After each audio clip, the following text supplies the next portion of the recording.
Hey, I'm Madigan. Welcome to day 25 of my 2022 40-day fast. It's so great you've been following along. Hopefully these videos are helpful for you as I answer 40 questions in 40 days, just to celebrate really 20 years of doing long-term fasting and just sharing some of the things I've picked up over the years that might be helpful to answer questions that you may have. And so, can I encourage you to jump onto YouTube, like and share? That'd be really fantastic. And I hope God is really blessing you and you're getting some answers to prayer that maybe you've not experienced before. So here's to breakthrough and great times as you pray and fast. Today's question is fasting commanded to us, or is it more of an invitation? And it's a great question to think through, and it's something that I've really thought a lot through on this one. You see, in the Old Testament, when you see passages like Joel chapter 2, you're sort of left with this whole sense of imperative and commanded. And it's sort of like there is no wiggle room.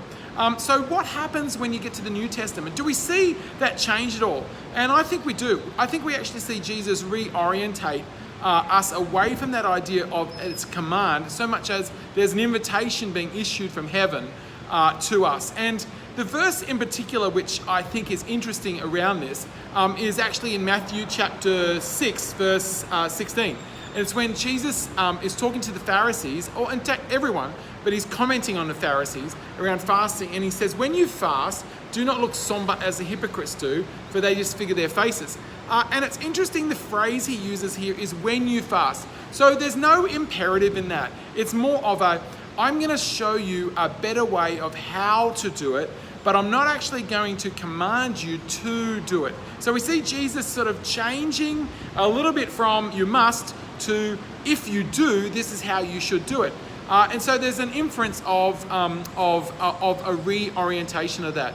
And something that I found helpful is thinking through that. I just want to read a little quote from something I wrote. It's actually from my book, Invitation to a Fast, and it's on page 5. And something that I found really helpful is this: Christ never imposed fasting, and as such, we can understand his reorientation as an invitation to fast rather than a command. There is inherent freedom in an invitation to fast that aligns itself perfectly with the gospel of grace.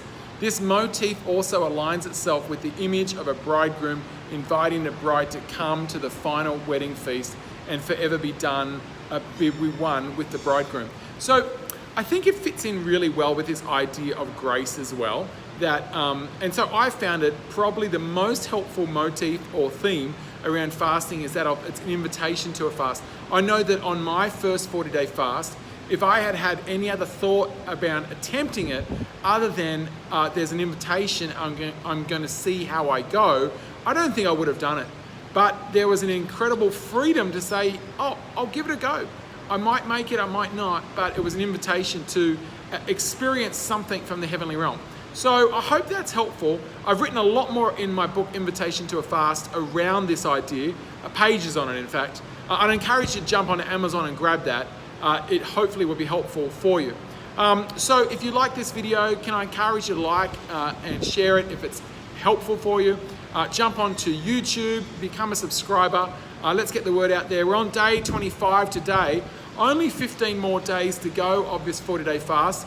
And the great thing that I found, the breakthrough I've been experiencing is rather than wishing for the days to go, I've been really thanking God around what he's doing in each day and trying to live in the moment.